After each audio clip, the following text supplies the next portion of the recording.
First, your election results. We're starting with the special 12th District congressional race in Centre County and other parts of our region. Take a look at the results here. Mark Friedenberg losing here to Fred Keller. Fred Keller really easily taking this, both running to represent the 12th District. This was, again, a good 80,000 votes to 34,000 votes. Irvin Hinckley, he joins us now with more on this reaction to this race. Evan.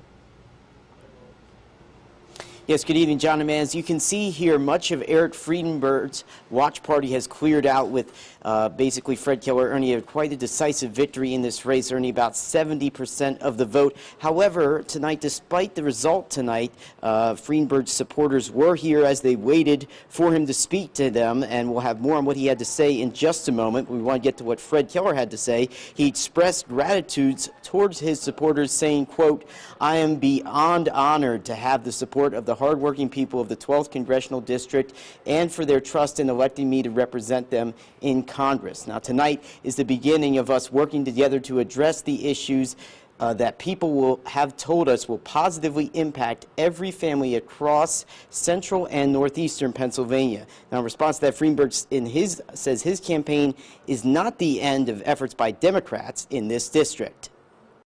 Now, we've made progress here in this campaign. This is the beginning of a real movement. Yeah.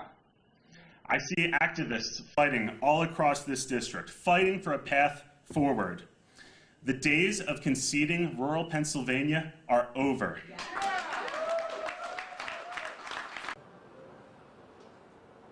And as you heard there, Friedenberg made no concession specific to Keller in his statement this evening. One other quick statistic I want to throw out there to you guys is that Centre County government is currently reporting just a 10% voter turnout throughout the county. Again, that number is not official, but only 10%. On a normal primary year, it's 16%. So we'll see how that number shakes out later on this week. For now, reporting live here in State College, Evan Hinckley, WTAJ News.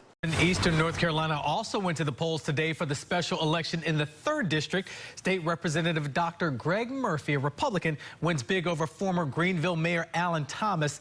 This was the seat once held by Walter B. Jones, who died earlier this year.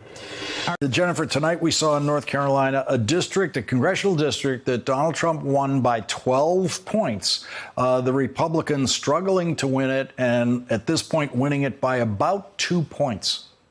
Correct. There's some 32 districts, I think, that are less favorable to Republicans than that. So I think their chances of winning back the House are infinitesimal.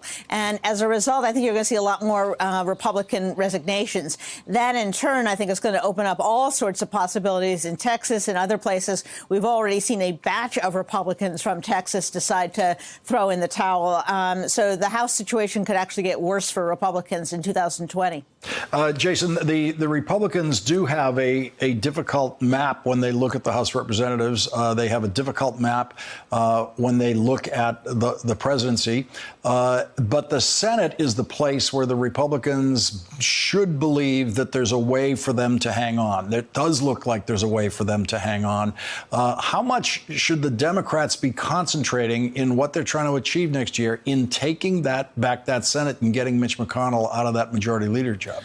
Ground zero should be Georgia. Look, you essentially have 2 seats. You can go after Purdue, and there's an open seat because Isaacson has just said he's not running next year. The Democrats need to spend as much time and money as they can in that state. With the amount of attention that's been paid to voter fraud and voter suppression, it's now going to be much harder for Brian Kemp, the governor, to suppress votes there, and that is a great opportunity for them. And I know that people don't want to hear this, they need to give up the fantasy of Beto O'Rourke running in Texas. He's not going to run. He would have to declare by sometime in January. He's made it very clear that he's going to stay in the presidential race. But Georgia, I would say, needs to be ground zero for Democrats. They'll probably pick up that seat in Colorado. We don't know what's going to happen in Maine, but that is a purple state where they can actually end up making a difference and possibly flipping Georgia to being a Democratic state this fall. So there's optimism to be had if Democrats want to spend the time, the money, and find good candidates. And Jennifer, one of the signs of lack of Republican Party confidence is canceling presidential primaries now that Donald Trump has 3 declared Republican opponents who want to run in primaries against him. You would think they would want to show off just how strong Donald Trump is in trying to secure his 2nd Republican presidential nomination. Even Vladimir Putin holds elections. So, I mean, I really find it hard to believe that he's at once so powerful and so dominant, and on the other hand, doesn't want to run against either of these, or actually there are 3 of them now, candidates out there. So I think it's bad for a couple reasons. One of the ways you get information on voters and pump up turnout in the general election is by getting them all excited during the primary run. They're throwing that opportunity away. They're essentially saying, well, we don't know who all these other people might be in the state, but we're just going to go back to the lists that we had in 2016.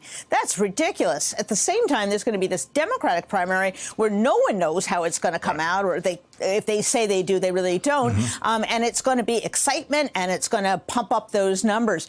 I would also say to what Jason said, that the other state to keep an eye on is Arizona.